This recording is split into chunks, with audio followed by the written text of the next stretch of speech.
안녕하십니까. 행복한 아침 이재용입니다. 안녕하세요. 정예인입니다. 오늘은 7월 29일 금요일이고요. 스타와 함께 건강 챙기는 행복진료실 준비해놨습니다. 네, 과연 오늘은 어떤 스타가 행복진료실을 찾아주셨을까요? 본격적인 진료에 앞서서 오늘 날씨부터 알아보도록 하겠습니다. 박수연 기상캐스터, 안녕하세요. 안녕하세요. 박수연입니다. 휴가를 가장 많이 떠난다는 7월의 마지막 주말을 앞두고 있는데요. 주말에는 도로 상황이 매우 혼잡할 수 있으니까요. 휴가 계획 세우신 분들은 참고하시기 바랍니다. 그렇군요. 그런데 그 교통만큼이나 휴가 떠나시는 분들이 궁금해하실 게 날씨일 것 같아요. 오늘 날씨와 주말 날씨까지 이어서 전해주시죠. 네, 오늘은 어제보다 더 덥겠습니다. 서울은 오늘 한낮에 최고 35도까지 오르겠는데요. 습도가 높아서 체감온도는 더 높겠습니다. 물과 휴식, 그리고 그늘, 이 세 가지를 꼭 기억하셔서 건강관리 잘 해주시기 바랍니다. 더위의 기세가 점점 더 강해지고 있는데요. 오늘도 전국 대부분 지역에 폭염특보가 내려진 가운데 폭염경보로 강화될 가능성이 높겠고요. 온열 질환에 각별히 주의하셔야겠습니다. 밤사이 서울 등 전국적으로 열대야가 나타난 곳이 많은데요. 이 시각 현재 기온 서울은 27.3도, 청주는 27도, 제주는 27.4도 가리키고 있습니다. 한낮에는 34도를 웃도는 곳이 많습니다. 서울 35도, 대구는 34도, 제주는 33도가 예상됩니다.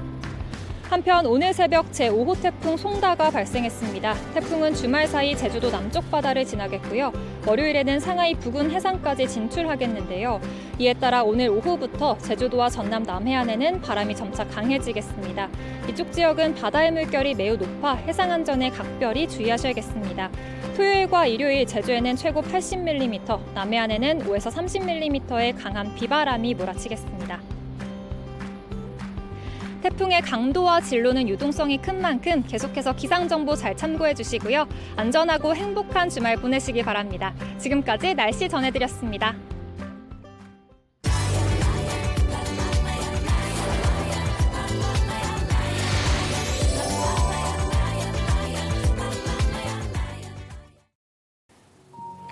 안녕하세요. 요가와 함께 훈훈한 아침을 열어드리는 훈쌤 전세훈입니다.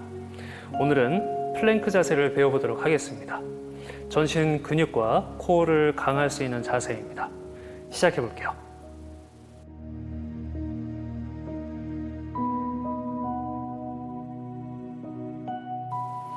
자세를 시작하기 전에 스스로 체크를 먼저 해보겠습니다. 플랭크 자세에서 하이 플랭크 그리고 로우 플랭크로 갔을 때 팔꿈치가 옆구리에 붙지 않는다면 무릎을 꿇고 진행을 하거나 또는 블럭 위에 손을 올려놓고 같은 연습을 하시길 바랍니다. 자세에 들어가기 전 허리가 휘거나 어깨가 굽지 않도록 복부를 안쪽으로 강하게 넣어주고 가슴, 어깨도 넓게 편 상태에서 단단히 고정시킨 상태로 자세에 진입을 하는 겁니다. 두 무릎을 펴주고 복부를 꽉 잡은 상태에서 팔꿈치가 옆구리에 붙을 때까지만 내려올게요. 자, 호흡을 한번 진행한 후엔 그대로 골반을 뒤로 빼서 아기 자세로 휴식을 취해야 합니다. 허리가 휘거나 어깨가 말리지 않게 복부를 강하게 집어넣고 가슴을 넓게 펼게요. 무릎을 완전히 펴거나 또는 블럭, 무릎을 접는 것을 선택해 내쉬는 숨에 맞춰 천천히 로우 플랭크로 내려갑니다. 팔꿈치가 옆구리에서 떨어지지 않게 꽉 조이고 있을게요. 호흡이 끝나면 엉덩이를 뒤로 빼서 아기 자세로 휴식을 취하겠습니다. 코어의 강화를 위해선 자세를 많이 반복하는 것보다 좀 더 바른 자세를 연습하시는 게 훨씬 도움이 될 겁니다. 꾸준히 바른 자세로 연습해 보시길 바랄게요. 나마스테.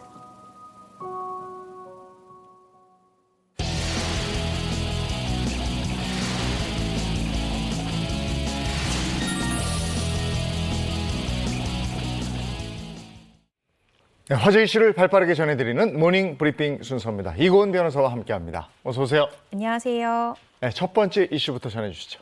네, 첫 번째 이슈는요. 김정은 국무위원장의 윤석열 정권 비난입니다. 19일 만에 공식 선상에서 모습을 드러낸 김정은 북한 국무위원장이 윤석열 대통령을 언급하면서 위험한 시도를 하면 전멸할 것이다 라는 강도 높은 경고 메시지를 던졌는데요. 이를 두고 윤석열 정권의 대북 정책을 강하게 비난한 것이다 라고 해석이 나오고 있습니다.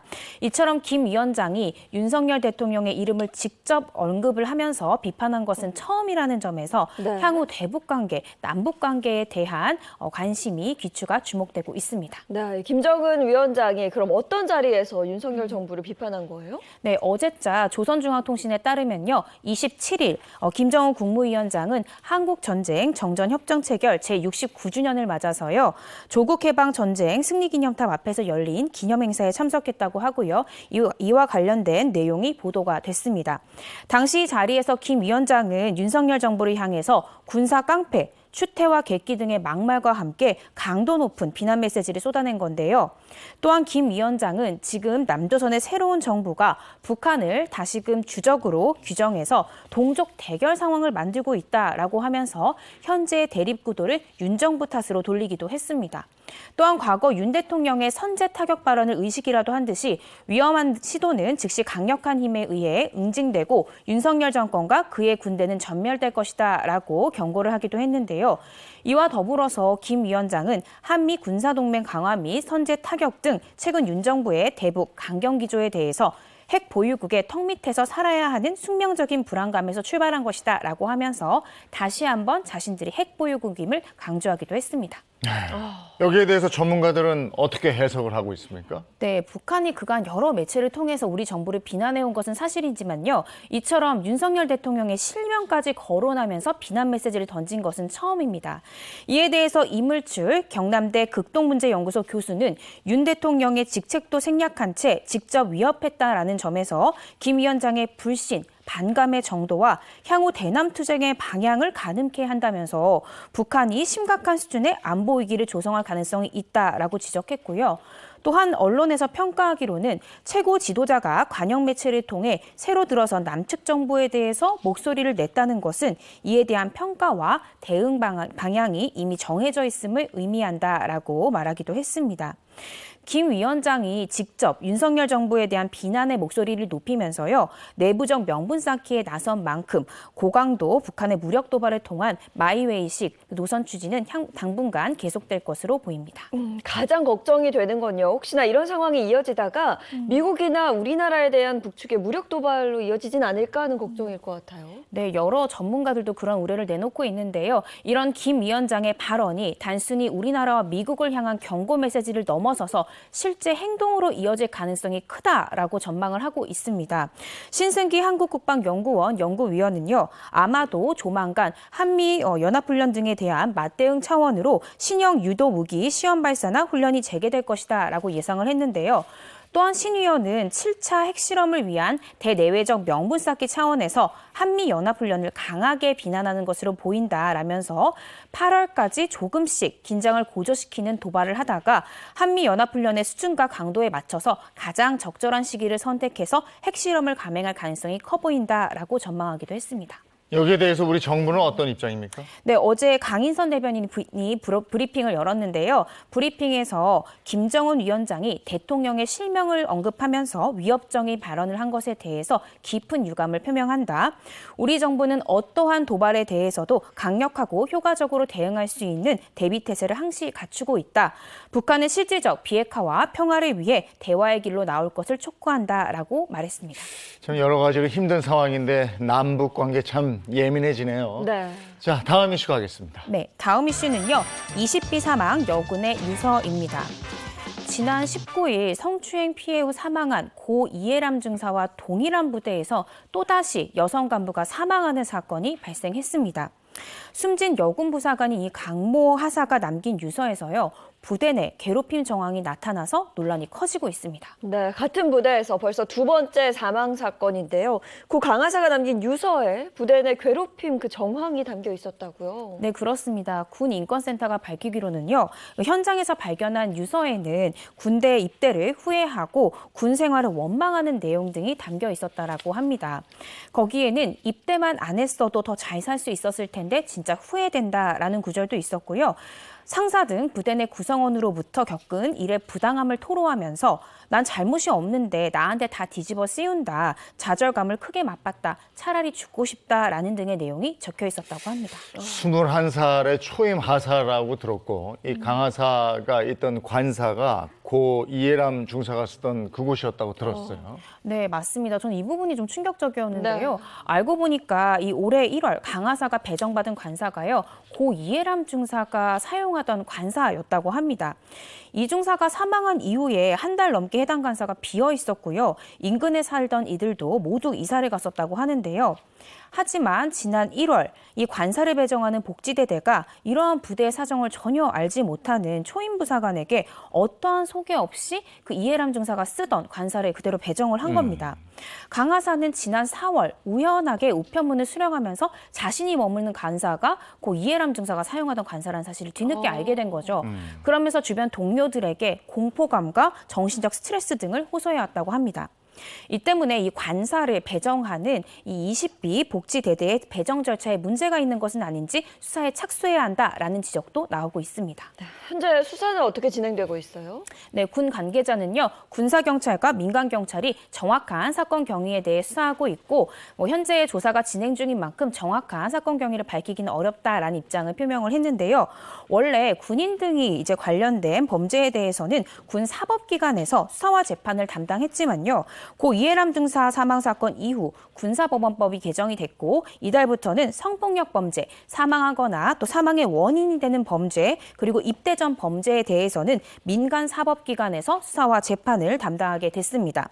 그런데 이번 사건에서 이 민간 검찰이 군에 수사 기록을 요구했지만 군에서는 그 제공을 거부했다라고 하는데요. 이에 대해서 군 인권센터에서는 사건 처리의 주도권을 민간에 넘기지 않겠다라는 심산이라고 하면서 형식만 있고 의미가 없는 조치다라는 비판을 내기도 했습니다. 네, 이건 정말 투명한 수사 네. 그리고 발표가 필요한 상황이죠. 네, 이게 그렇습니다. 폐쇄성이 있기 때문에 네.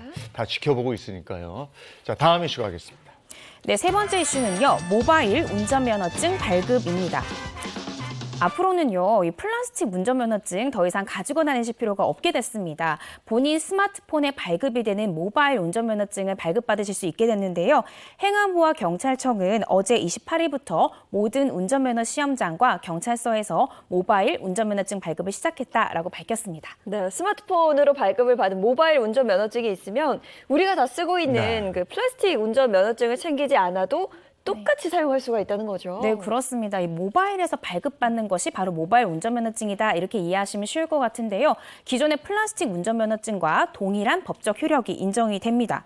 다시 말해서 기존 면허증이 사용되는 곳에 모든 곳에 쓰일 수 있다라고 생각하시면 되는데요. 가령 예를 들어서 공공기관, 은행, 렌터카 업체, 공항, 병원, 편의점 이렇게 원래 그 플라스틱 운전면허증을 쓰시던 곳에 동일하게 그냥 사용하시면 됩니다. 그것뿐만 아니라 모바일 운전면허증은요. 비대면 계좌 개설이나 온라인 민원 신청 등에도 사용될 수 있다고 하니까요. 꼭 기억해 두시면 좋겠습니다. 이 스마트폰이 진짜 우리 일상에 미치는 영향은 대단합니다. 그렇죠. 네. 발급 방법은 어떻게 됩니까? 네, 모바일 운전면허증은요. 운전면허증을 소지했거나 신규로 발급받는 모든 운전자들이 발급받으실 수 있습니다. 외국인도요. 외국인 등록증과 운전면허증을 소지하고 있으면서 국내 이동통신사에 가입해서 휴대폰으로 본인 확인만 가능하다라고 하면 모바일 운전면허증 발급받으실 수 있고요. 다만 기억하실 것이요. 본인 명의 한 개의 스마트폰에만 발급이 된다. 이 점은 꼭 유의하셔야 합니다. 그리고 최초 발급 시에는 운전면허장 또는 전차서 민원실을 방문해서 대면 신원 확인을 거쳐야 하는데 그 이후부터는 두 가지 발급 방법 중에 편하신 것을 선택하시면 됩니다. 네, 이걸 좀 기억하셔야 될 것 같아요. 최초 발급하실 때는 그냥 휴대전화로 시작할 수 있는 건 네. 아니고요. 운전면허 시험장이나 경찰서 민원실을 방문하셔서 대면 발급을 먼저 하신 후에 사용하실 수가 있는 겁니다. 그럼 만약에 면허가 정지될 수 있잖아요. 그럴 네. 때는 어떻게 돼요? 네, 면허가 정지되거나 취소가 되면요, 참 간편한 것이 자동으로 모바일에서 운전면허증이 보이지 않게 된다라고 합니다. 그리고 면허 정지가 해제되면요, 역시나 자동으로 모바일에서 정상 상태로 자동 변경된다고 하니까요, 이 부분도 알아두시면 좋을 것 같고, 근데 면허가 취소되는 경우에는 모바일 운전면허증 자체가 폐기되기 때문에 새롭게 운전면허를 취득하시고 재발급 받으셔야 합니다. 운전면허증 보면 유효기간 있는데 그거 네. 한번 확인해 봐야 되겠네요. 아, 그렇죠. 예. 네. 그리고 스마트폰을 잃어버리면 어떡하나 이런 생각도 갑자기 보안도 드는. 또 철저히 글쎄요 되겠죠. 말이에요. 네. 예, 오늘 모닝 브리핑 여기까지 하겠습니다. 이고은 변호사와 함께했습니다. 고맙습니다. 고맙습니다.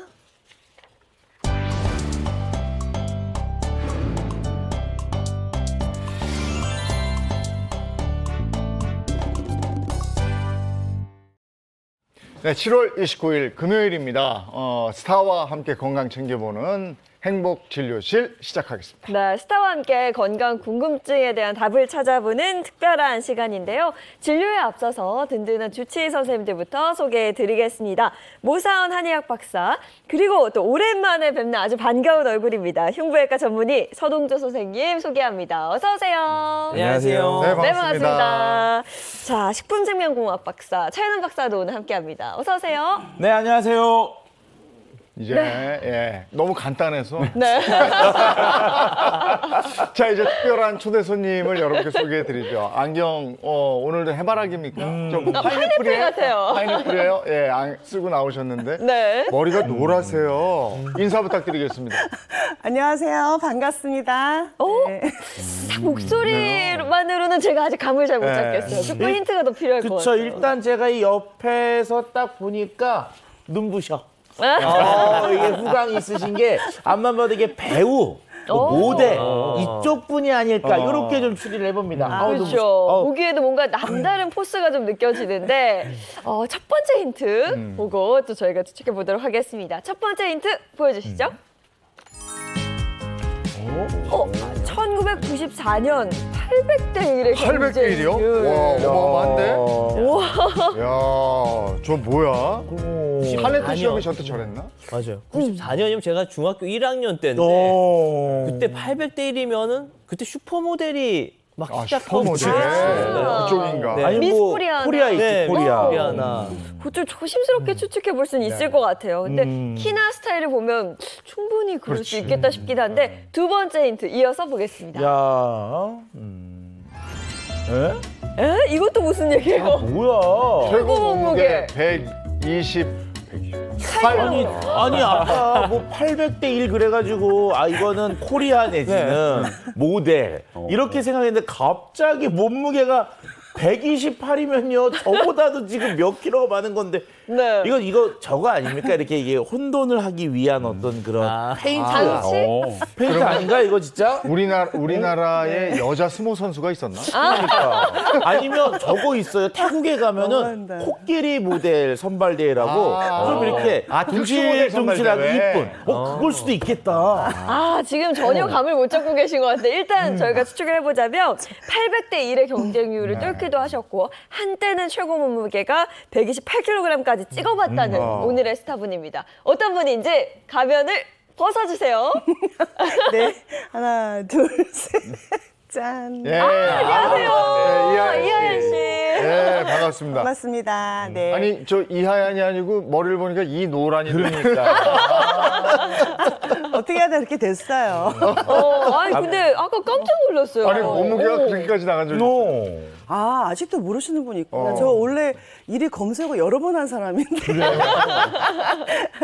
네, 본의 아니게 그렇게 이슈가 있었고요. 저는 사실 그 대중목욕탕에서 이렇게 딸이랑 저울을 재다가 놀래가지고 이 세 자리로 넘어가는 바람에 너무 충격이었어요. 갑자기 쪘으니까. 네. 난 평생 안 쪘는데 이게 무슨 일이지? 인정이 안 됐는데. 사진 봐. 그때 당시의 모습이. 저기 날씬하게 해주셨는데 저 감독님이 저 티셔츠 보면 배꼽이 보이잖아요. 배꼽이 그러면 진짜 보인다. 근데 그래도 저 저 때가 128까지는 안 엄청 보이네. 빠졌을 때예요. 빠졌을 때. 네.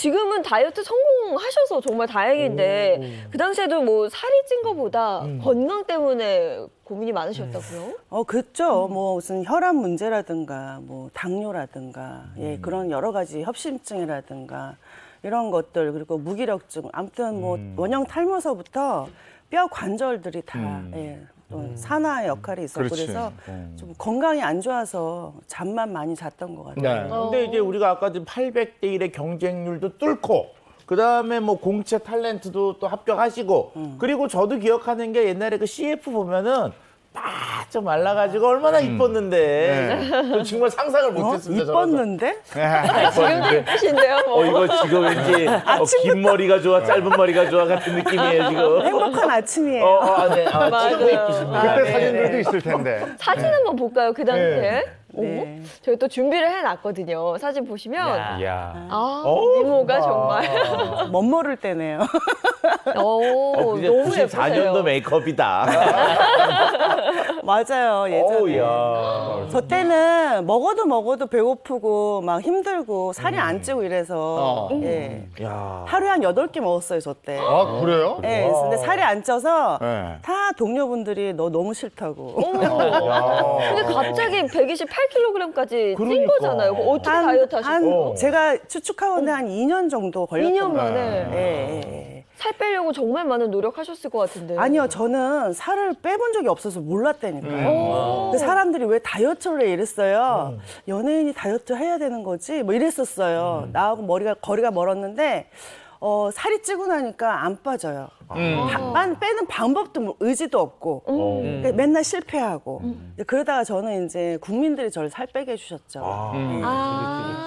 뭐 프로그램을 통해서. TV에서 안방 주인들, 어머니들이 네. 저를 보고 딸한테 야 봐봐 인터넷 올려. 야 봐봐 쟤 저렇게 됐어 이렇게 해주셔가지고 그 20대 뭐 30대 10대 분들 딸들이 네. 다 이렇게 해줘가지고 제가 그 덕분에 관심 때문에 살을 뺀 거예요. 근데 내가 살을 빼보니까 요 방법이 제일 좋더라 하는 거 있어요? 우선 첫째 제일 중요한 건 이 단식이나 뭐 이렇게 한 끼 먹는 거 있죠. 네. 남들이 먹는데 나 못 먹는 거 이런 스트레스 받으면 다이어트 실패해요. 그치. 네. 다이어트는 말 그대로 이렇게 내가 이렇게 죽는 거거든요. 그러니까 채우는 게 아니라 비우는 건데 이 비우는 거를 체계적으로 즐겁게 비우면 끊임없이 다이어트 성공 멘토인데 만약에 그거를 다이어트 목적만 두고 가면 살 빼고 나서 그 다음은 어떻게 할 건데? 맞아요. 멘티가 네. 되는 거예요. 다시 실패자. 그럼 다시 또 성공에 가려면 맨날 스트레스잖아요. 네. 요 방법은 우리가 좀 함께 하면서 좀 차츰차츰 듣도록 하고요. 네. 그 행복진료실 오늘 찾은 이유는 뭡니까? 오늘 제가 이제 저희 몸에 가장 큰 장기, 제가 이제 이런 소장, 대장, 제가 이제 소화가 잘 안 되는 이유가 특히 이렇게 운동을 할 때나 보면 열이 엄청 많아요. 그러면 저도 모르게 열을 식혀야 되니까 눈까지 익을 것 같아. 그래서 찬 거를 많이 먹어요. 찬 거를 먹으면 안 좋은 걸 알면서도 먹는데 배에서 이제 설사라든가 이런 장누수 증후군 네. 예, 이런 것 때문에 부글부글 깰 수도 있고 해서 그런 문제를 조금 도움을 요청합니다. 장 건강 챙기러 장 나오셨군요. 건강. 잘 오셨어요. 어렸을 때 어른들이 그러셨잖아요. 너 그렇게 찬 거 먹으면 배탈 난다고. 근데 그 말이 진짜 맞는 말인 것 같아요. 맞아요. 그리고 이제 대한민국의 국민을 크게 둘로 나눌 수가 있잖아요. 한쪽은 뜨아, 한쪽은 그래서 뜨거운 아메리카노냐, 차가운 아메리카노냐. 그 중에 특히 차가운 아메리카노 즐기는 사람들 중에서 얼죽아들도 있죠. 제가 얼어 얼죽아죠. 죽어도 그렇죠. 그렇기 때문에 이 찬 걸 참 많이 먹고 그런 것 같긴 해요. 우리나라 사람들이. 그 통계도 나와 있다잖아요. 2018년, 2019년 그렇게 추웠는데도 네. 아이스 아메리카노 판매율이 30% 이상 그래. 증가했다고. 그 추운 날에도. 글쎄 말. 근데 하물며 요즘은 얼마나 덥습니까? 더울 때 딱 시원한 아이스 아메리카노 한 잔 딱 마셔야 더위도 좀 풀리고 그러는데 근데 실제로 찬 거 많이 먹으면 장에 좀 탈이 나겠죠, 당연히. 네, 그렇죠. 특히나 여름은 높은 온도와 높은 습도 때문에 이런 세균이나 바이러스의 사방에서 위협하는 이런 계절인데요. 예, 그만큼 바이러스가 이렇게 우리 몸에 쉽게 침투할 수 있는 환경이 마련되어 있는 상태이기 때문에 장 관련 질환에 걸리기가 굉장히 십상입니다. 네. 근데 면역학 분야의 세계적인 권위자인 아보도우로에 따르면요.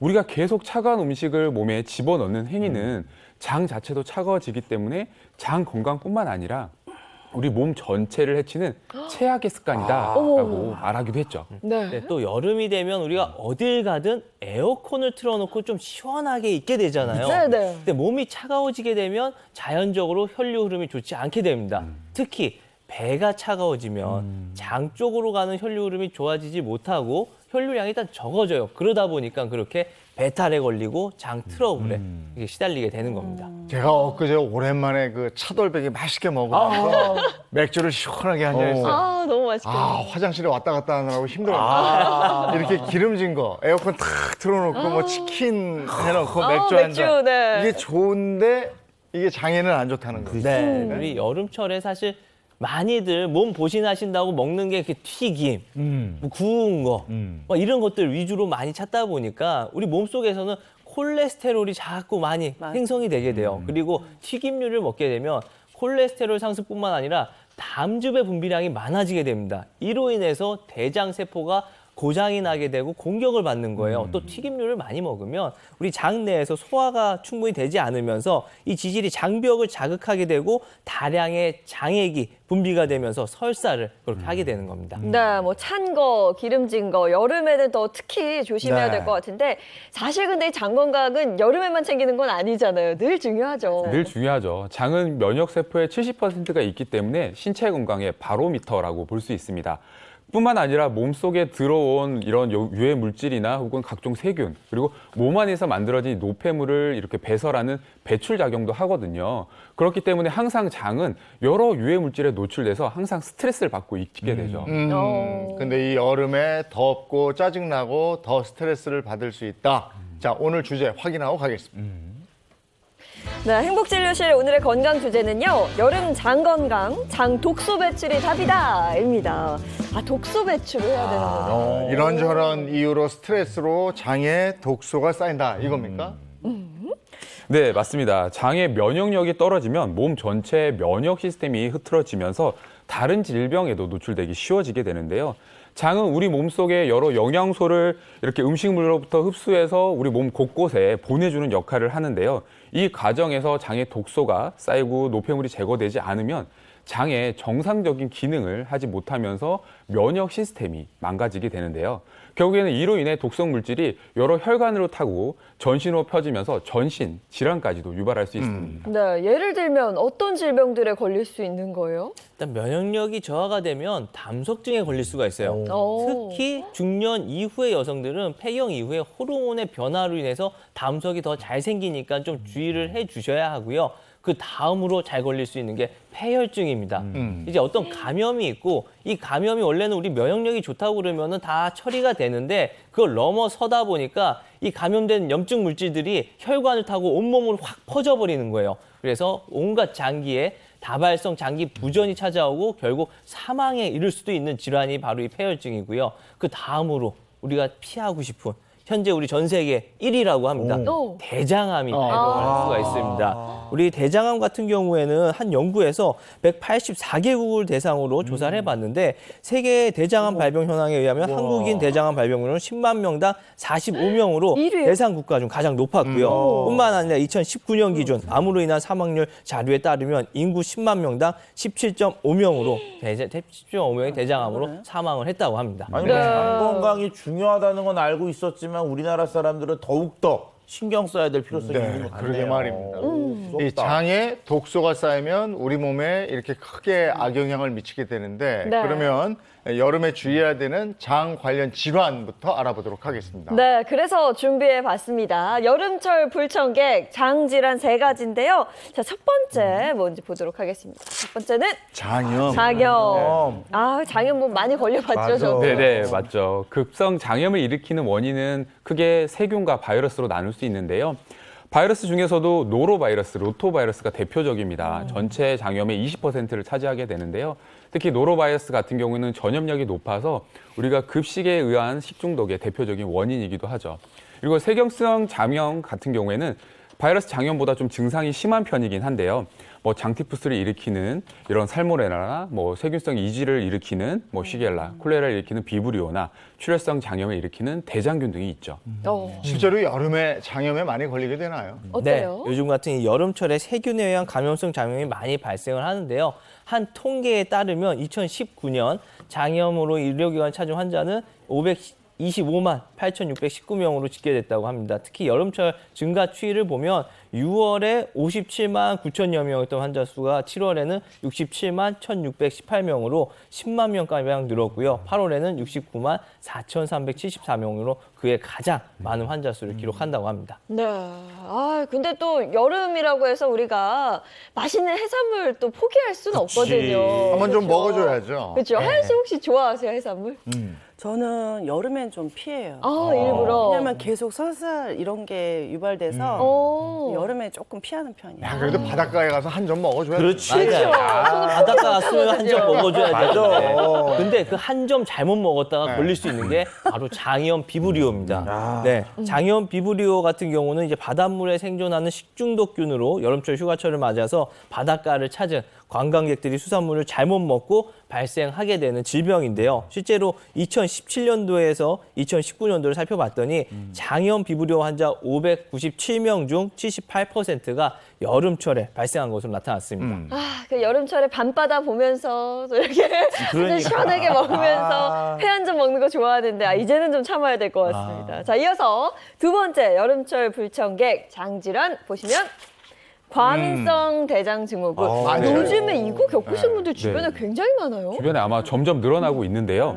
과민성 대장증후군은 보통 이제 대장 내시경이나 엑스레이 검사로 확인되는 이런 특정 질환 없이 식사 후나 혹은 가벼운 스트레스 후에 복통이나 복부 팽만과 같은 소화기 증상이 있고요. 여기에 동반되는 게 이제 설사나 변비가 이런 변비 배변 장애가 같이 동반되는 이런 이제 만성 질환을 말하게 되는데요. 한 조사에 따르면 한국인의 약 9%가 과민성 장증후군을 앓고 있다고 하기도 합니다. 그러니까 이제 과민성 대장, 과민성 장증후군. 요거 이제 전문 용어로 이제 급동이라고 하잖아요.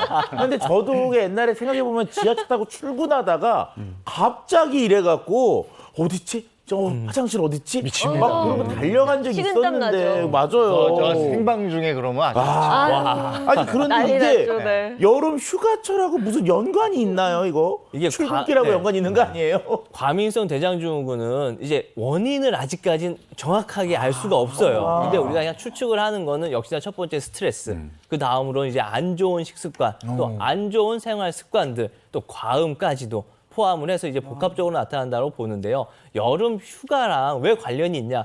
가뜩이나 내가 스트레스에 취약하고 예민한데 여름 휴가를 간다라는 건 새로운 곳에 가는 거잖아요. 또 그 또한 스트레스가 될 수 있으니까 그걸로 인해서 이때 이렇게 과민성 대장증후군이 많이 발생을 하게 됩니다. 아니 스트레스 받으러 뭐하러 가냐니까. 아니면 또 저럴 때가 못 가는 사람들은 못 가서 스트레스 받아가지고 또. 아, 정말. 자, 여름철 불청객 장질환. 마지막 세 번째 뭔지 한번 보도록 하겠습니다. 세 번째는 짜잔. 염증성 장질환. 네. 이거는 뭐예요? 네, 염증성 장 질환은요. 만성적으로 지속되는 궤양성 대장염이나 이런 크론병을 말하게 되는데요. 보통 이 염증성 장 질환이 초기 증상이 보통 장염이나 위에 말씀드렸던 과민성 장증후군과 비슷합니다. 그래서 치료 시기를 좀 놓치는 경우가 많죠.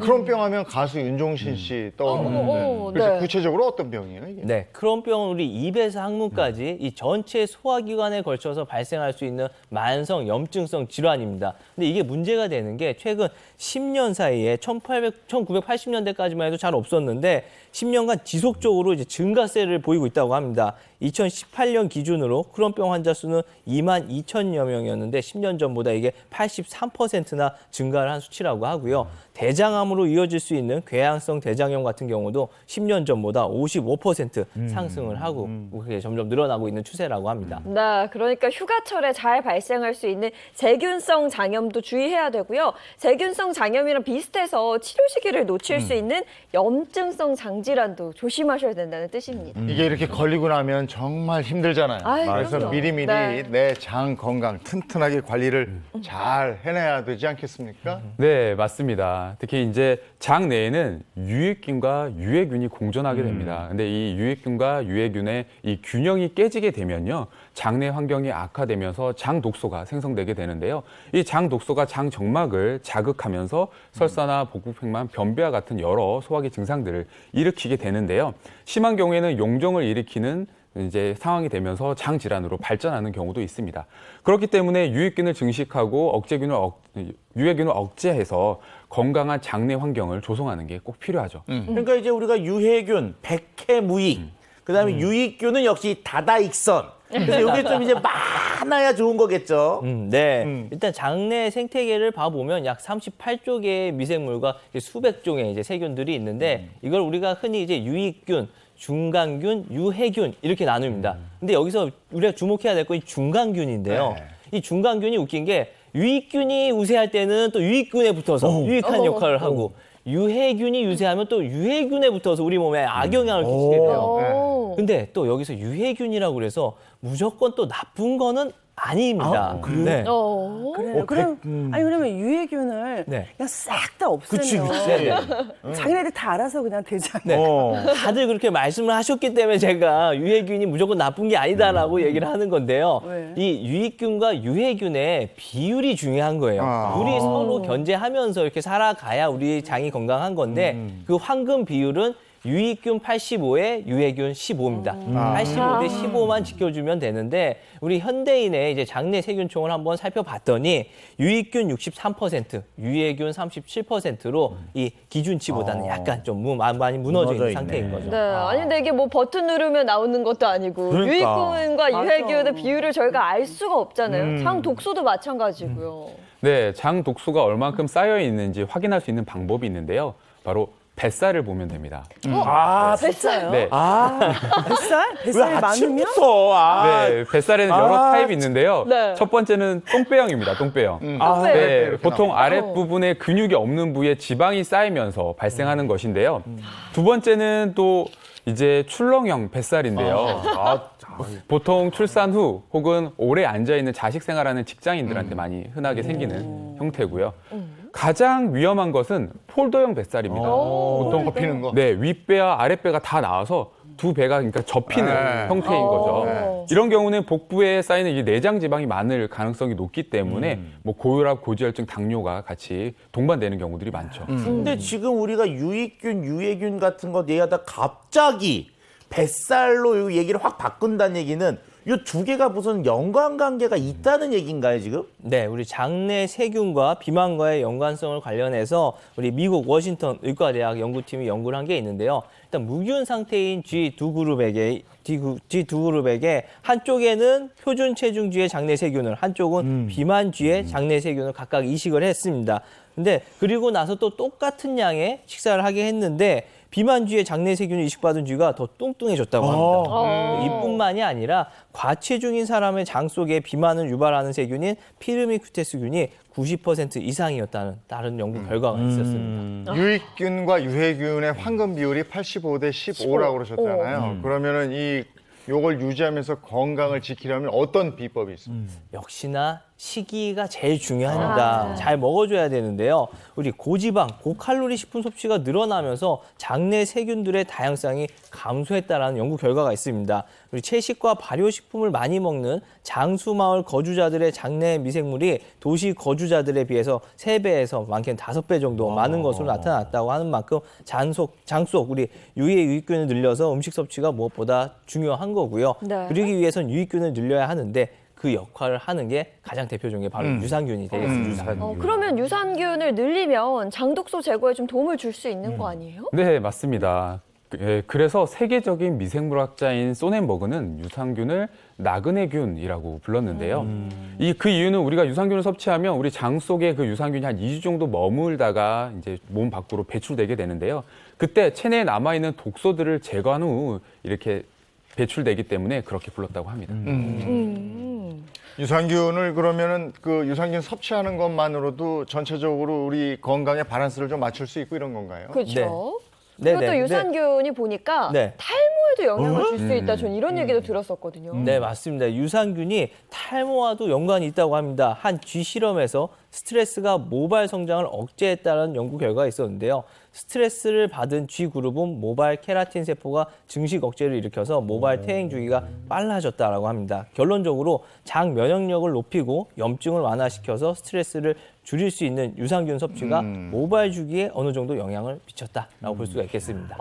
그러면 장 건강을 지키기 위해서 이것만큼은 조심해라 하는 게 또 있을 텐데 그게 뭔지 좀 알아보죠. 네, 그래서 준비해봤습니다. 하나하나 보면서 저희가 설명을 드릴게요. 장 건강 위해서 이것 조심하라는 어떤 무시무시한 게 나올지 첫 번째 보시면 생수병을 네. 생수병을 조심해요?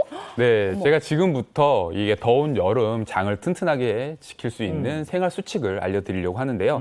장 건강을 위해서 이것 조심하라. 첫 번째는 바로 생수병입니다. 우리가 운전을 하시거나 혹은 활동하실 때 생수병 많이 네, 챙겨 이거 다니시죠? 이렇게 이제 맞아요. 여름철에 갖고 다니면서 이게 딱 따가지고 있어요. 이렇게 해서 필수야. 그렇죠. 그렇죠. 물 마시고 뭐 또 또 한번 담궜다가 갖고 다니다가 또 먹고 또 먹고 네. 이렇게 하다가 뭐 받아서도 먹고 정신 여름에 문제가 있나 필요해요. 네. 그런데 저렇게 한 번에 다 못 드시잖아요. 네. 그런데 한 연구에 따르면 이 생수병 뚜껑을 열면 그 생수 1ml당 세균이 한 마리 정도 있게 되는데요. 네. 물을 한 모금 마시게 되면 물 1ml당 세균이 900마리 이상 증가하게 된다고 합니다. 네.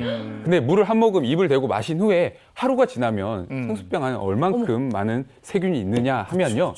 무려 4만 마리 이상이 있다고 합니다. 보통 한 번에 드시지 않고 이렇게 나눠 드시거나 혹은 그러니까 다른 분들이랑 나눠 드시는 경우도 많잖아요. 그게 이제 사실 세균의 온상일 수 있다는 거죠. 네.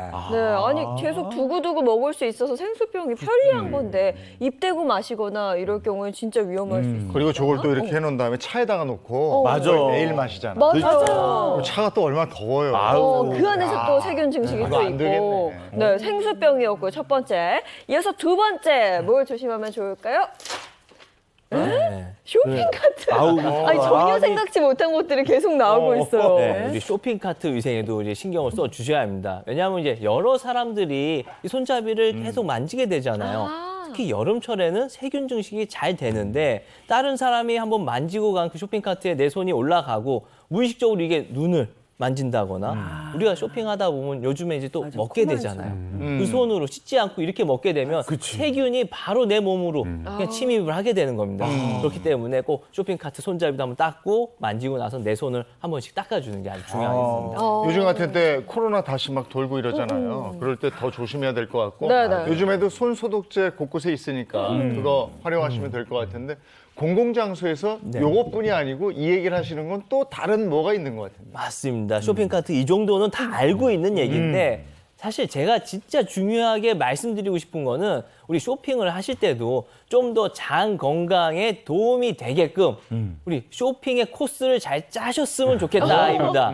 코스 짜야 돼요? 우리가 흔히 쇼핑을 하다 보면 나도 우리 집사람이랑 돌다 보면 한두 시간 금방 가거든요. 그렇죠. 막 이렇게 담고 구경도 하고 뭘 보다 보면 근데 만약에 냉장 제품이나 냉동식품 뭐 육류나 어패류 같은 걸 담아놓고 한 시간 돌았다 생각해 보십시오. 아, 그럼 안 되지. 네, 냉장이나 냉동식품은 우리 상온에 나온 지 1시간이 지나면서부터는 세균 증식이 어마어마하게 빨리 된다고 합니다. 그렇기 때문에 만약에 내가 좀 돌 것 같다 싶으면은 아이스팩을 좀 준비를 해주신다거나 아니면 코스 자체를 이런 것들은 맨 마지막에 담고 바로 갈 수 있게 해주시고 또 중요한 건 쇼핑 끝내고 집에 왔으면은 방치하지 마시고 빨리빨리 정리를 해주시는 그거 게 중요하네. 중요하네. 쇼핑할 때도 이것저것 신경 쓸 게 많아요. 저처럼 그냥 눈에 보이는 대로 맛있겠다, 맛있겠다 이런 사람들은 더 큰 주의가 필요합니다. 자, 그래서 세 번째 장 건강에 이것 조심하란데요. 세 번째는 뭔지 보시면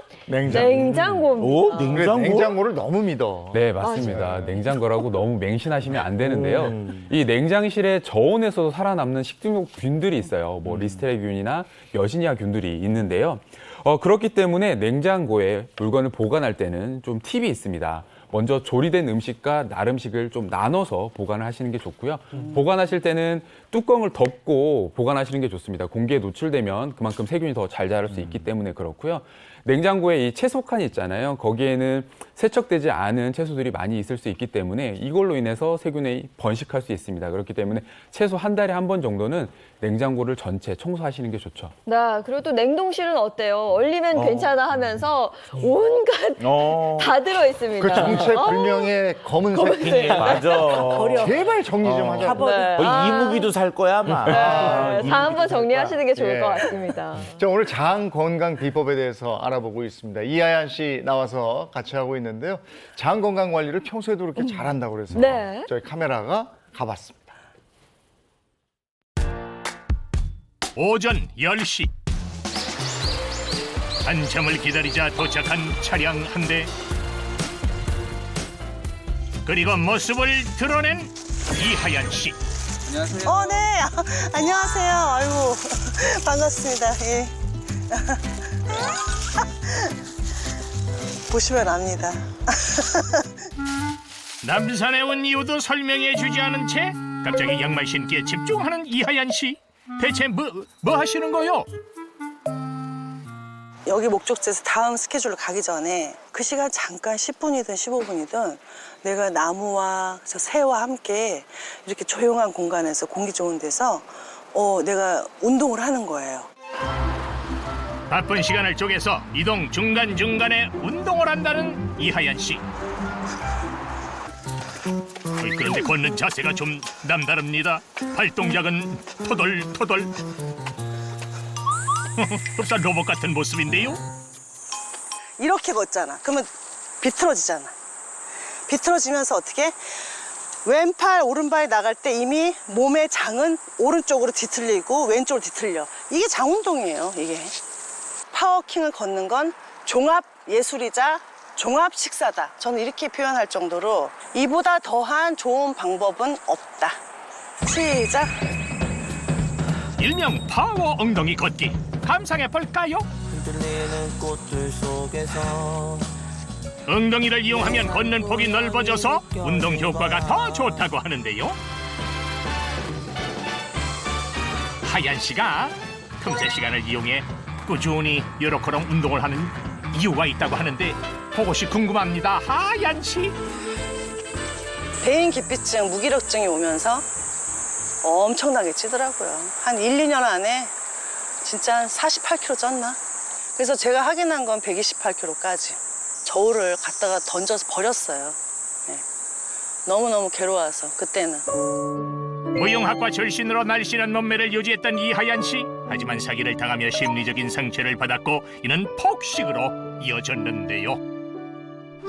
과연 건강을 되찾은 비결은 뭘까? 뭐 먹죠? 사골칼국수 보쌈정식 이거 먹읍시다. 지인들과의 자리라 메뉴 선택권이 없는 가운데 그래요. 네. 맛있어요. 네. 뭐, 드시는 걸로. 네네. 사장님. 네. 저희 여기 사골 칼국수 보쌈정식 맛있게 해주세요. 알겠습니다. 사장님, 죄송한데 저 여기 이거 밀가루 양을 조금 줄여주시고 네. 야채 이런 부분을 좀 많이 주시면 안 될까요? 알겠습니다. 네. 그럼 드리겠습니다. 같이 하자. 고명을 좀 많이 주세요. 네네. 밀가루를 먹고 그 위에 고명이 많지 않으면 이게 적절하게 들어가는 게 식이섬유라든가 다른 게 없어요. 야채, 채소를 먹어야 되는데 저는 이제 이런 방법을 터득한 거지. 장 건강 개선을 위해서. 장수 건강 비법 하나. 누구와 뭘 먹던 자신만의 마법 메뉴판을 만들어라. 그러니까 이렇게 한꺼번에 이게 안 좋다니까 장이. 집밥보다는 식당에서 밥 먹는 일들이 잦아지면서 이하얀 씨가 터득한 방법이죠. 어떤 식당에서 어떤 메뉴를 먹던 채소를 더 많이 주문하는 이하얀 씨. 장 건강을 위해 식이섬유를 보충하기 위함이죠. 식을 아예 안 먹었는데. 근데 먹을 땐 좋은데 반드시 후회하신다니까. 먹고 나서는. 관리를 나도 해야겠다. 나도 저렇게 좀 해야겠다는 생각이 들어요. 그러니까 장 관리도 좀 해야겠고 조금 양을 탄수화물 좀 줄이고 야채나 이런 거 고명 위주로 좀 더 많이 먹고 해서 이렇게 식단 관리 좀 해야겠다 생각이 들어요.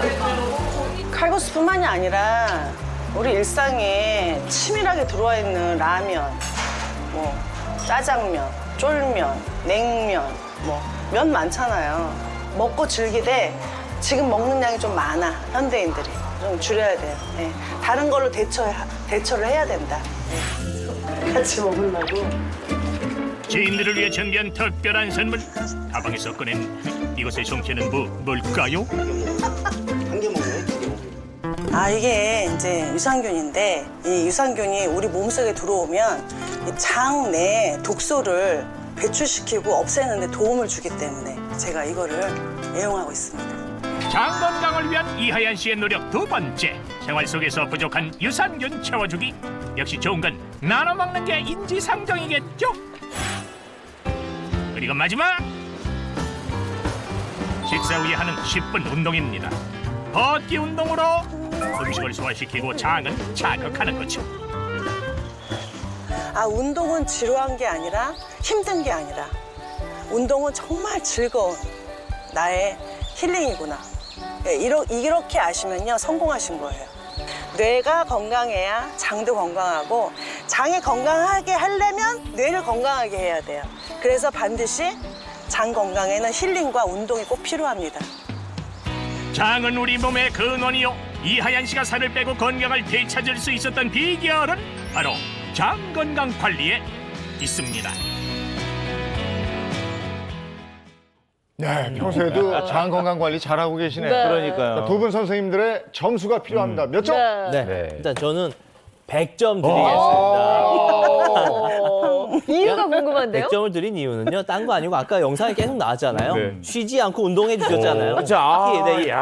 파워워킹은 체간의 근육을 튼튼하게 해서 장이나 이 소장, 뭐 소화기관에 있는 이 장기들을 튼튼하게 받쳐주기 때문에 네. 도움이 돼서 저는 100점을 드렸습니다. 네. 그에 비해 서동수 선생님 80점 주셨거든요. 네, 그러니까. 이전에 사실 비만한 적이 있으시잖아요.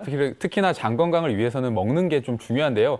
칼국수를 드신 게 조금 아쉬웠어요. 근데 네, 그나마 채소를 좀 많이 곁들여 주셔서 다행이시긴 했는데요. 한국인들이 보통 글루텐에 대한 이런 불내성이 있어요. 그래서 그거 밀가루 음식을 먹고 약간 소화 불량이 있는 경우들이 많거든요. 근데 이때 이제 채소를 많이 드시면 식이섬유가 많아서 이렇게 장 운동을 촉진해서 이거에 대해서 조금 보완할 수 있습니다. 네, 그렇군요. 장 건강 비법 이제 처방전으로 들어가겠습니다. 네. 장 건강 처방 어떻게 해주셨을까요, 서동주 선생님?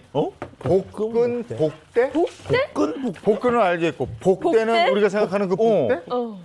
네, 뭐예요? 장 건강을 위해서는 보통 이제 배를 따뜻하게 하다 이런 말씀들 많이 들어보셨죠. 근데 더운 여름에 이렇게 뭐 찜질을 할 수도 없고 복대를 하고 다니시기 힘들잖아요. 근데 우리한테는 모든 분들이 복대를 가지고 있습니다. 네? 무슨 바로- 복대? 바로 복근을 가지고 있거든요. 복근. 복근. 그래서 복근이 단단하면 뭐 내부 장기를 지켜줄 뿐만 아니라 네. 따뜻하게도 해준다는 거예요? 네, 복대 역할도 한다는 거죠. 그래서 평소에 바른 습관을 하거나 바른 자세로 앉거나 혹은 빠르게 걷게 되면 이렇게 되면 복근을 키우는 이런 근력 운동이 되게 됩니다. 그리고 복근이 단련되게 되면 그로 인해서 장도 따뜻해질 수 있게 되는데요. 그래서 오늘은 제가 이렇게 생활 속에서 복근을 키워줄 계단 오르기 운동을 소개하려고 합니다. 계단 오르기. 계단 오르는 게 무슨 운동이에요. 그건 아주 기본 맞아. 아주 기본이지. 아까 보셨잖아요. 로봇설 나오잖아요. 지금 이제 로봇설. 이것도 하는데 뭐. 아, 과연 그러실까요? 그래서 다 같이 우리가 계단을 잘 오르고 계시는지 간단하게 테스트를 해보면서 올바른 방법을 알려드리도록 하겠습니다. 네. 저희 저랑, 이혜림 씨님과 저희 이하연 씨 함께 하실까요? 네. 아, 네네. 앞으로 모시고 네. 평소에 그 계단을 오르는 습관이 있거든요, 우리가. 네네. 어떻게 오르는지 한번 보면 좋을 것 같아요. 네네. 근데 그 계단 오르기로 다이어트 하시는 분들이 꽤 있습니다. 맞아요. 실제로 이게 운동 효과가 또 있기 때문에 그러는 것 같아요. 복근도 키워주고요. 네, 맞습니다. 이 계단 운동은 걷기와 함께 손꼽히는 대표적인 유산소 운동이기도 하죠. 보통 평지를 걷는 것보다 1.5배 이상의 강도가 있기 때문에 그 운동 효과가 더 좋고요. 네. 그래서 복부, 그러니까 복근뿐만 아니라 허벅지, 엉덩이, 골반까지 근력을 사용하기 때문에 근력 운동까지도 이제 효과가 있게 되죠. 네. 하지만 계단 운동 하시는데 몇 가지 주의사항이 있습니다. 그래서 오늘 제가 복근을 키워줄 계단 운동, 제대로 하는 운동 방법을 소개하도록 하겠습니다. 네. 근데 먼저 이제 앞에 나오신 분들의 네. 계단 운동, 계단 걸을 때 어떻게 하시는지 좀 봐야 될 것 같아서요. 제가 먼저 해볼까요? 먼저 한번 해보실까요? 네. 근데 저는 사실 뭐 방송할 때도 항상 힐을 신지만 네. 일 때문에 힐 신을 일이 많아서 계단도 맞아. 이렇게 앞꿈치만. 네. 네. 솔직한 이렇게, 표현이에요. 네, 이렇게 맞아. 디디고 많이 올라가요. 맞아요. 지금은 계단이 2개밖에 없어 좀 불안해 보이지만 네네. 사실은 굉장히 안정적으로 딱 이렇게 앞꿈치만 이렇게 딛고 올라가거든요. 그렇게 어때요? 이런 습관은? 이하연 씨도 어떤지 네, 한번 한번 먼저 보여주실까요? 볼까요? 저요? 네. 네. 저는 힐을 안 신어요. 네. 아, 무릎 관절 좀 관리하느라고. 저는 계단을 오를 때 예전에는 이렇게 올랐어요. 이게 반만. 근데 지금은 제가 여기 이렇게 걸어요. 이렇게. 이렇게. 저랑 반대네요. 이렇게. 네, 그래서 그러네요. 이렇게 해서 네, 전체를 이게 다 딛는구나. 닿아야 돼요. 네네. 네, 오. 저는 이렇게 닿고 있어요. 오. 네, 둘 다 조금 아쉬운 부분이 있어요. 제가 그래서 나왔는데요. 제가 좀 소개를 해드리도록 하겠습니다. 네. 제가 먼저 좀 보여드리면요. 네. 보통 계단을 걸으신다고 하면 조금 중심이 앞으로 가서 좀 꾸부정하게 걷죠. 맞아요, 네, 이렇게. 이렇게 걷게 되면 허리에 좀 무리가 될 수 있습니다. 그래서 항상 자세는 곧게 허리를 펴은 상태에서 걸으시면 좋은데요. 그래서 올라가야 되기 때문에 약간 좀 5도 정도 숙이시는 게 좋고요. 시선은 5도? 계단 한 3개, 5개 정도 위쪽을 좀 보시면 좋습니다. 정면을 보시면 좋고요. 보통 발은 일자로 유지를 해주시고 보통 발 전체를 딛지 마시고 발을 한 절반 정도에서 3분의 1 정도 뒤진 상태에서 발 뒤꿈치를 그대로 밀어주시면 허벅지 앞쪽을 자극하게 되겠죠. 여기에다가 추진력을 조금 얻겠다라고 하면 팔을 앞뒤로 저어주시면 됩니다. 저어주시면 되고요. 좀 더 운동을 하시겠다, 조금 자극을 주시겠다 하면 발 뒤꿈치를 완전히 내리지 말고 조금 더 내려서 조금 더 계단 끝에서 조금 뒤로 내려서 밀어주시면 종아리 근육까지 자극을 할 수 있기 때문에 더 건강하게 계단 오르기를 할 수 있는 거죠. 이거 정말 좋은 방법인데 네. 일반 분들이 하기엔 조금 이걸 이제 습관을 들이셔야죠. 이렇게 딱 발 뒤꿈치를 차고 올라가는 듯한, 딛고 네. 올라가는 느낌을 주시면 좋을 것 같은데, 그러면 계단 오르기는 얼마나 해야 운동에 효과가 있는 거예요? 맞아. 보통 뭐 무조건 많이 하셔야지 효과가 있다라고 생각을 하시는데요. 사실 적정량만 해주시면 굉장히 도움이 되는데요. 실제로 캐나다 한 연구에서 한 번에 많은 양을 오르지 않더라도 운동 효과가 있다는 연구가 있습니다. 60개의 계단을 한 번 오르시고요. 1시간에서 4시간 정도 휴식을 취한 뒤에 이제 하루에 한 3번 정도 계단을 오르시게 되면요. 이렇게 한 6주 정도 이렇게 계단을 오르시게 되면 같은 운동을 하지 않은 사람에 비해서 심혈관 기능이 향상되었다고 합니다. 그렇기 때문에 본인의 체력과 건강 상태를 고려해서 운동하시면 되겠죠. 네, 복근을 강화시켜줄 계단 오르기 방법 오늘 배웠으니까 제가 집에 가서 네. 한번 해보도록 하겠습니다. 고맙습니다. 네, 고맙습니다. 그냥 대충 막 올랐었거든요. 그게 아니었네요. 아니 요즘에는 산에 가도 계단이 많아요. 맞아. 네, 그래서 계단을 오르게 되는데 네. 저는 뭐 오르는 방법은 모르게 힘들어 죽겠는데 무슨 오르는 방법이 어딨어. 그냥 올라가는 맞아. 그냥 어떻게 올라가냐 하면 뚜벅뚜벅. 자, 다음 보상 선생님. 네. 저포도맵 식품? 이게 뭐예요? 이게 뭐 생소한데요? 생소하죠. 또 한동안 제가 하면 무조건 혈자리, 마사지 이런 것만 했었는데 새로운 걸 좀 준비해 봤습니다. 일단 이 저포드맵 뭐냐? 포드맵을 낮춘다라는 건데요. 호주 모나시 대학교 교수팀이 2011년도에 개발한 식이요법입니다. 저 포드맵 핵심은 대장에서 가스를 만들어서 장 건강을 해치는 음식을 피하자라는 건데요. 그래서 포드맵 지수가 높은 식재료는 설사, 복통, 복부 팽만 등을 유발하기 때문에 과민성 대장증후군에 걸리기 쉬운 여름에는 포드맵이 적게 함유된 식품을 섭취하는 게 좋다라는 게 핵심입니다. 네, 저 포드맵 식단이 과민성 대장 증후군을 예방할 수도 있다 이런 이야기네요. 네, 또 영국의 한 대학교에서 이런 실험을 해봤다고 합니다. 일단 가스가 많이 생성하게 되는 이 고포드맵 식단을 일단 먹게 한 거예요. 그러고 나서 이제 정상인 사람과 과민성 대장증후군이 있는 사람들 그 둘의 비교를 해봤는데 과민성 대장증후군이 있는 사람들은 유독 난 여기 가스가 많이 찬 것 같다라고 얘기를 했습니다.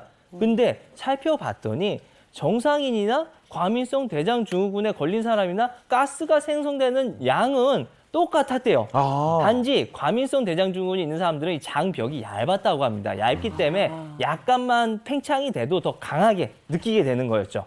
네. 그렇군요. 그래서, 그래서 저포도맥 식단이 장 건강에 도움을 준다 이런 얘기인 것 같아요. 네, 그래서 제가 대표적으로 우리 저포드맵 좋은 식품을 좀 알려드리려고 하는데요.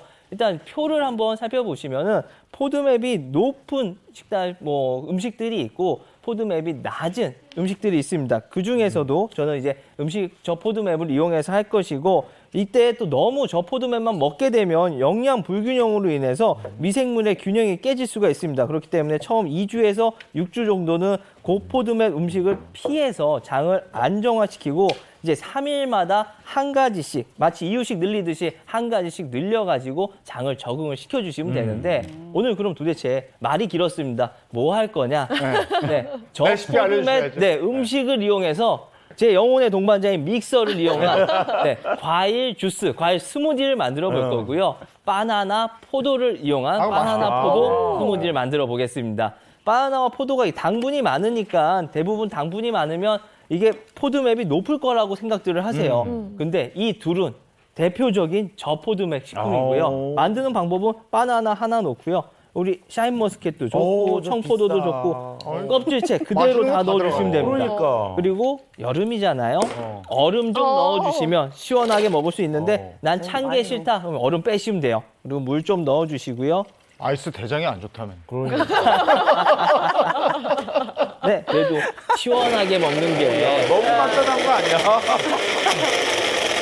네, 이렇게 한 맛있겠다. 1분 정도 갈아주시면 되고요. 지금 앞에 한 잔씩 제가 미리 만들어서 놔뒀습니다. 네, 이게 진짜 워낙 맛있는 과일이 많이 맛있다. 들어가서 맛있다. 맛이 없을 수가 와. 없죠, 이 맛은. 맛있죠? 그 흔히 먹는 바나나 우유 맛도 비슷하게 나고, 너무 맛있다. 네. 이렇게 맛있는데 또 장에도 좋다니까. 고맙습니다. 네. 네, 꼭 한번 만들어 볼게요. 유독 탈 많이 나시는 분들은 집에서 해 드시면 좋을 것 같고요. 자, 이번에 차 박사님.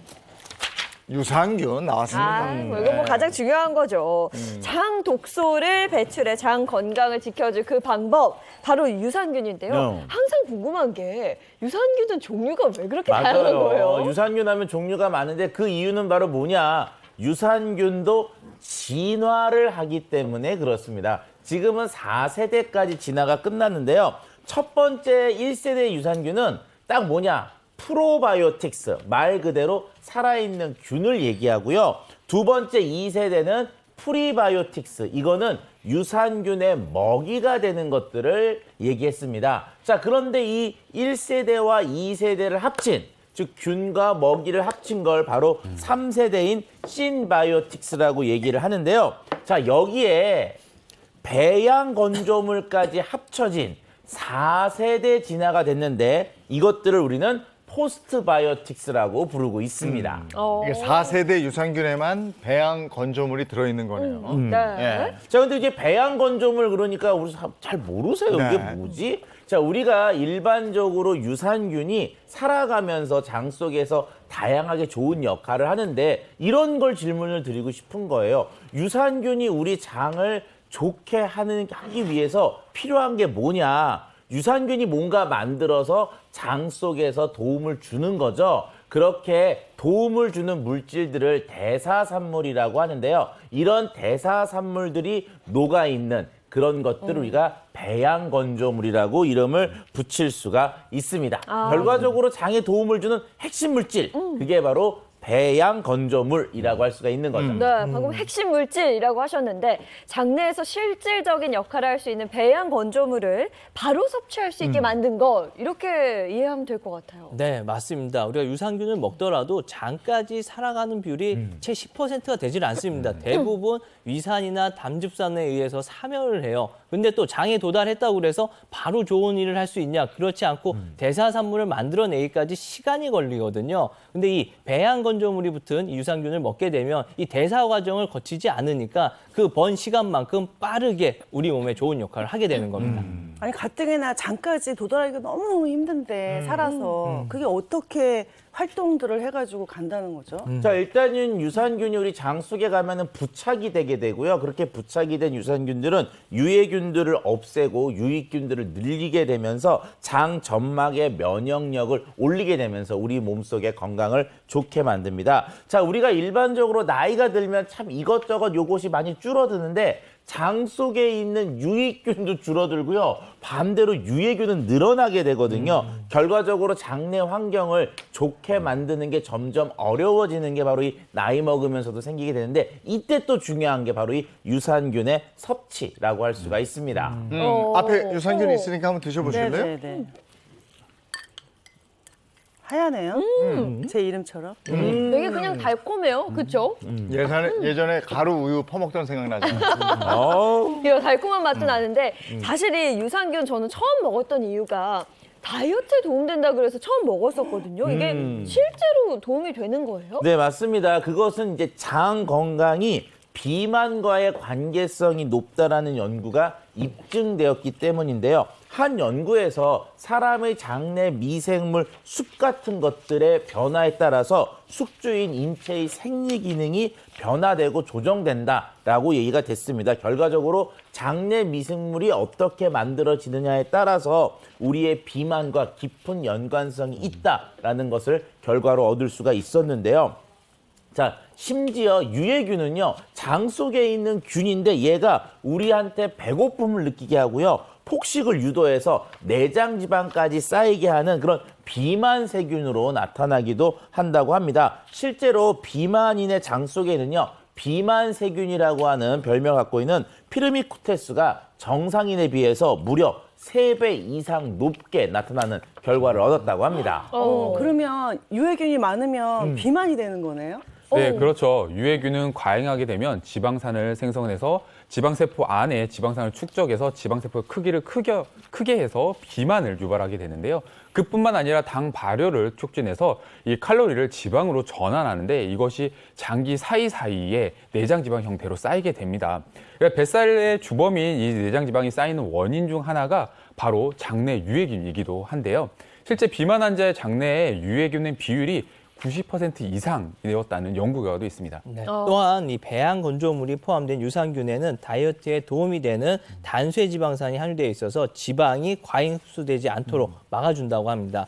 또한 이 단쇄지방산은 식욕 억제 호르몬인 렙틴 호르몬을 억제해주고 미토콘드리아를 활성화시켜서 심박수를 증가시키고 체온을 상승시켜 에너지를 소비하게 만드는 작용도 하고요. 이로 인해 지방 축적은 억제하고 지방은 태워서 비만을 막아줄 수가 있는 것이죠. 그리고 기억해야 할 또 다른 유산균의 주요 성분도 있다면서요? 네, 배양 건조물에 있는 핵심적인 성분 중에 하나는 바로 이 박테리오신이라는 성분인데요. 이것은 뭐냐면은 유산균이 자기를 보호하기 위해서 만들어내는 항균 단백질성 물질이라고 보시면 되겠습니다. 자, 얘가 하는 역할이 뭐냐면요, 장 속에 있는 유해균들을 마치 항생제처럼 죽여서 없애게 되거든요. 결과적으로 유해균이 줄게 되니까 몸속에 있는 건강한 상태로 바뀌게 되고 결과적으로 아토피나 성인병, 암 같은 것들이 점점 줄어드는 효과를 기대해 볼 수가 있습니다. 그래서 이 박테리오신은 일명 천연 항생 물질이라는 별명을 갖고 있기도 하는데요.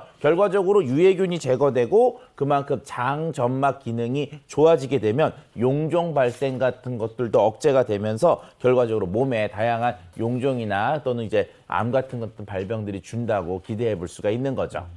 우리 면역 세포의 70%가 장에 있다고 얘기하셨으니까 그러면 유산균 섭취를 하면 면역력 높이는 데도 도움이 되는 겁니까? 네, 면역 세포의 가장 핵심적인 것은 바로 이 NK 세포인데요. 유산균이 NK 세포를 활성화하는 데 도움을 줄 수가 있습니다. NK 세포는 일반적으로 암 세포를 끝까지 가서 사멸시키는 특성을 갖고 있기 때문에 암을 잡는 CCTV라고 불리는데요. 화면에 보시는 것처럼 NK 세포들이 저렇게 암 세포가 나타나면 주위에 가서 저거를 잡아서 뜯어 먹는다고 볼 수가 있는 거죠. 자, 그런데 일반적으로 장 점막 기능이 좋아서 강화가 되면은 NK 세포가 증가되면서 면역력이 올라가게 되는데요. 실제로 유산균을 장기간 섭취한 사람의 경우는 NK 세포의 수가 섭취하지 않은 사람보다 35%나 더 높은 것으로 밝혀졌습니다. 그만큼 면역력도 유산균이나 유익균을 꾸준히 관리하고 장 건강을 관리하게 되면 높아질 수가 있다고 볼 수 있는 거죠. 네, 요즘 같은 때 면역력 지키기 위해서 장 건강 잘 챙겨야겠어요. 네, 그렇습니다. 면역 세포의 70%가 장에 몰려 있는 만큼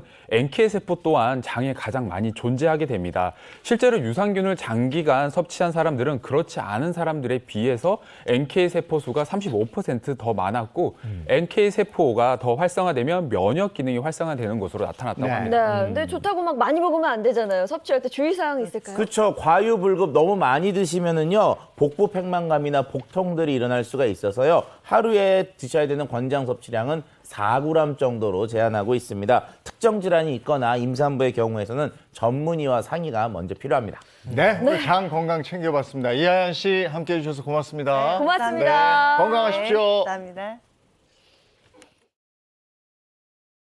오늘 아마 피서지로 가는 분들 많이 계실 거예요. 네, 근데 날이 오늘은 더 덥다고 합니다. 건강 잘 챙기시고 푹 쉬고 돌아오시기 바랍니다. 좋은 하루 보내시고요. 저희는 다음 주 월요일 아침 7시 30분에 돌아올게요. 행복한 아침, 행복한 하루, 그리고 행복한 주말 보내십시오. 고맙습니다. 고맙습니다.